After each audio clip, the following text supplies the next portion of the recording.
시청자 여러분 안녕하십니까? VOA 모닝뉴스입니다. 첫 소식입니다. 패트릭 셰너헨 미 국방장관 대행이 지난달 말에 만난 중국 국방수장에게 대북 제재 이행을 압박한 것으로 뒤늦게 확인됐습니다. 당시 셰너헨 대행은 불법 환적에 관여한 북한 선박 사진을 증거로 제시했습니다. 박형주 기자입니다. 싱가포르 아시안 안보회의가 열렸던 지난달 31일 패트릭 셰너헨 국방장관 대행은 웨이펑어 중국 국방부장을 만나 선물이라며 사진첩 한 권을 건넸습니다. 32쪽으로 된 책자에는 북한 선박이 중국 연안에서 유엔 제재를 위반하며 유류 거래하는 모습을 담은 위성사진 등이 담겼다고 AP통신은 11일 보도했습니다. 셰너헨 대행은 그러면서 중국이 대북 제재 이행에 협력하길 바란다고 말했다고 통신은 전했습니다. 미 국방부 대변인은 관련 보도를 확인해달라는 VOA의 요청에 추가할 것이 없다고 답해 보도가 사실임을 확인했습니다. 통신은 국방부 관리를 인용해 책자에는 사진이 찍힌 일시와 장소, 상황 등이 명시됐으며 북한이 중국 근해에서 경제 제재를 위반하고 있다는 증거를 제시한 것이라고 설명했습니다. 2018년 6월 7일 찍힌 사진에는 북한 인공기를 개양한 유조선 금운산 3호와 파나마 깃발을 단 유조선이 호수 등을 연결한 채 나란히 붙어있는 모습이 포착됐다고 소개했습니다. 두 선박은 지난해 10월 선박 간 불법 환적 혐의로 유엔의 제재 대상으로 지정된 바 있습니다. 셰너헨 대행은 당시 웨이 부장에게 중국 해안에서의 유엔 제재 이행은 미국과 중국 군 당국의 잠재적인 협력과 공조 분야라고 말한 것으로 전해졌습니다. 또 사진첩 전달은 셰너헨 대행이 고안했으며 책자에 들어가는 사진과 정보에 대한 기밀 해제 과정을 거친 것으로 알려졌습니다. 사진첩을 건네받은 웨이 부장은 당시 논란 기색이었고 동석한 참모에게 곧바로 넘겨줬다고 통신은 덧붙였습니다. 셰너헨 대행은 미중 국방장관 회동 다음 날 한국과 일본 국방장관과 만나 비핵화를 위한 외교적 노력 지원과 함께 북한의 해상 환적 근절 등 유엔 제재를 철저히 이행한다는 내용의 공동 성명을 발표했습니다. VOA 뉴스 박형주입니다. 한국개성공단 대표단이 미 연방 하원에서 설명회를 열고 공단 재개의 필요성을 강조했습니다. 하지만 설명회를 주관한 브래드 셔먼 하원 외교위원회 아테소 위원장은 비핵화 합의 때까지 개성공단 재가동은 안 될 것이라고 밝혔습니다. 김칸희 기자입니다. 브래드 셔먼 하원 외교위 아테소 위원장은 11일 의회에서 열린 개성공단 설명회에서 미국과 한국의 공통 목표인 북한의 비핵화와 관련해 어떤 진전도 없다고 지적했습니다. 때문에 비핵화 합의가 이뤄질 때까지 개성공단 재가동 가능성은 낮다며 부정적인 견해를 밝혔습니다. Whether it is the complete civet, which is the policy of both governments, or even a reduced but still critical limit on the North Korean nuclear program, we have not achieved either one of those objectives. And until we do, it seems unlikely that Kaesong will reopen.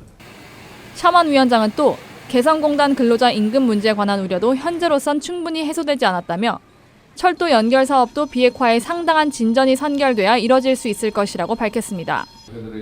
이날 설명회에 참석한 주디추 민주당 하원 의원은 개성공단 가동 중단의 책임이 북한에 있음을 상기시켰습니다. 북한이 무기를 개발하면서 개성공단은 중단됐다는 설명입니다. We know that it ended because of the situation with nuclear weapon development by North Korea. We hope that the situation on the Korean Peninsula can be resolved, but it is a complicated and serious issue. 이날 의회를 찾은 한국 개성공단 대표단은 공단이 한반도에서 군사적 긴장 완화에 기여한 만큼 제재 면제 대상이라며 재개의 필요성을 강조했습니다. 한반도의 군사적 긴장 완화에도 크게 기여했습니다. 이런 시장 경제의 유통과 한반도의 평화 조성 노력은 대북 제재 강화법상 제재 조치 위반이 아닌 제재 면제 조건에 해당합니다.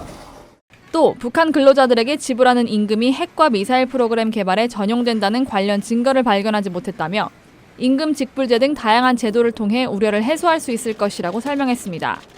미국 기업이 진출하면 한반도 상황 안정에 도움이 될 것이라는 견해도 제기됐습니다. 한국계 앤디 김 하원 의원은 개성공단 재개에 관한 우려가 해소됐는지 논평할 수 없다면서도 동료 의원들과 함께 미한 동맹을 지지할 수 있는 모든 긍정적인 조치를 취할 준비가 돼 있다고 밝혔습니다. VOA 뉴스 김칸입니다. 미국이 북한 인권 문제를 비핵화 협상의 도구로 삼고 있다는 일각의 지적에 대해 미 국무부와 고위 관리가 타당성이 없다는 반응을 보였습니다. 국무부는 북한의 심각한 인권 침해 문제 제기를 위해 트럼프 행정부는 많은 조치를 했다며 북한의 자유와 인권 개선을 위해 북한 정부를 계속 압박할 것이라고 VOA에 밝혔습니다. 김영권 기자입니다. 국무부 대변인실 관계자는 미국은 북한의 모든 근본적인 자유와 인권 개선을 위해 북한 정부를 계속 압박할 것이라고 밝혔습니다. 이 관계자는 미국 정부가 인권 문제를 북한 비핵화 협상을 위한 도구로 삼는다는 일각의 지적에 대한 VOA 논평 요청에 트럼프 행정부는 북한에서 계속 벌어지는 인권 위반과 침해를 강조하고 제기하기 위해 많은 조치를 하였다며 동의하지 않았습니다. 그러면서 북한 정권의 심각한 인권 침해와 검열에 대한 미국 정부의 독자 제재 부과, 유엔 총회 북한인권 결의안 공동제안국 참여, 미 관리들과 탈북민들과의 회동을 그 예로 제시했습니다. 앞서 전문가들은 트럼프 대통령이 임기 첫 해부터 북한의 인권 문제를 끊임없이 비판했지만 북한과 비핵화 협상을 시작한 뒤 사실상 침묵하고 있다고 지적했습니다. President Trump has stopped talking about human rights since the lead up to the Singapore summit, and unfortunately we haven't heard much from him since.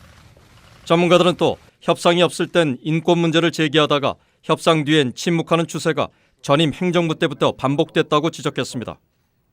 That when there's no diplomacy on denuclearization taking place with North Korea, we amp up the volume on human rights, support defector testimonies castigating the regime, and support efforts to get outside information into the country. But once the negotiations begin, the human rights issues become too uncomfortable and too inconvenient to talk about. 인권은 북한 수뇌부의 전략과 핵무기 등 대량 살상무기 셈법을 할 수 있는 동전의 양면과 같기 때문에 인권과 비핵화 협상을 별개로 나누지 말아야 한다는 지적도 나옵니다. I think it's time for the administration to view human rights as a strategic part of its broader free and open Indo-Pacific strategy, one that views values as a frontline issue that ties in with a lot of the national security priorities. 샘 브라운베 국무부 국제종교자유 담당 대사는 그러나 VOA에 미국이 인권을 협상 도구로 삼는다는 지적은 타당하지 않다고 말했습니다. 실제로 트럼프 대통령은 북한 인권 문제에 대한 공개적 비난을 삼가고 있지만 미국 정부는 대북 인권 개선을 위한 지원 사업과 제재를 계속 유지하고 있다고 강조했습니다. VOA 뉴스 김영권입니다. 미국은 북한이 유엔 대북 제재에 규정된 수입 한도를 초과해 석유를 수입하고 있다는 항의 서한을 11일 유엔 안전보장이사회에 제출했다고 블룸버그 통신이 보도했습니다.